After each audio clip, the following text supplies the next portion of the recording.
So that is the concept for the fully automatic XP farm, and before I go into more detail on how you can use this, I want to say thank you to Panda 4994 for coming up with the idea of using the beacon for its regeneration and resistance properties, which makes this XP farm possible again. Now this is something that I came up with a long time ago, and unfortunately changes in the game broke the old automatic XP farm system, but the tutorial is still very relevant if you want to know how to build one of these. It will show you how to build the spawning room and also the full damage trap, which takes the zombies up to the top and then drops them down so they have 1 point of health left. So there are links in the description box to my tutorial and to Panda's LP where he shows the XP farm off. And as I said, I'll explain how to use this. So first of all, you need a beacon set up with resistance and regeneration, so you will take less damage and regenerate your health. And you want to put this near to a zombie spawner so that you can have the zombies spawning while you're in this little area, and they're going to go all the way up to the top, get dropped down where there'll be one hit kill for the wolves.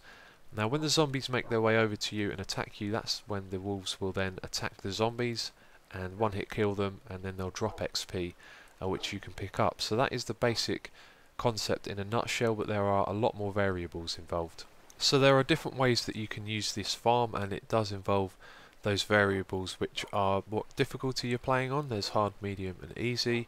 If you're going to use the block method, which I'll explain in a moment, and also your health meter plays a large role in this. So first of all, we're going to consider that you're using this for a long period of time and that you're going to get hit by enough mobs that your hunger meter is fully depleted, which means you'll be taking damage from that as well.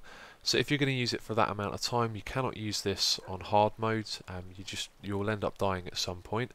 And if you do this on medium and easy, you can do it with just one spawner enabled. Now if you were to only do this for a short amount of time, then your hunger would also contribute to your health regenerating. So you could actually do this in hard mode with one spawner turned on, and in medium and easy probably best to do it with one. You can last for a while, but sometimes with two on you do get caught out, so it's probably best actually to just stick with one. Now the other method you can use is the blocking one, and this is slightly different because you wouldn't just minimize Minecraft and leave it running. To do this method you would have to stop using your computer completely, so maybe it's something you'd want to do overnight. So if you hold block, you'll take half the amount of damage, and while you're holding block you can disconnect your mouse, and then the computer will still think that you're holding right click, so you can leave your XP farm running and you'll take half the amount of damage.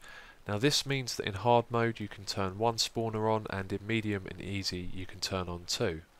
So one of the other things you can do, which I haven't fully tested but I've had a little look into, is use armor. You could put on a chest plate and you would greatly reduce the amount of damage that you would take.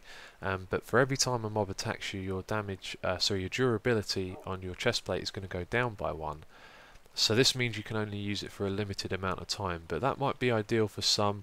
If you're watching this, I'm hoping you're thinking about ways it could be useful for you. Like the blocking one could be really useful for some people.